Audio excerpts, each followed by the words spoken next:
Сәлеметсіздер ме? Мен Хамза Есуам сіздерге Мағжан Жұмабаевтың қазақ тілі өлеңін оқып беремін. Көш кебеді, айыбымды толқылады, кеше батыр, бүгін қорқақ болады. Еркем туған ұшқыр жаным сенде, қан суынған, жүрек солған соғады. Қыран құстың қос қанаты қырқылды, күндей күшті күркіреген ел тынды.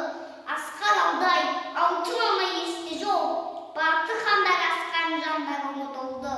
Елдік, бірлік қайрат бағардым, жауыз тағдыр жойды бәріне бардым. Алтын күннен бағасыз бір белгі боп, нұрлы жұлдыз бабам тілім сен қалдың. Жарық көрмей жатсаң да ұзақ кең тілім, таза терең өткір күштіген тілім. Тарап кеткен балаларымды бауырыңа, ақ қолмен тақ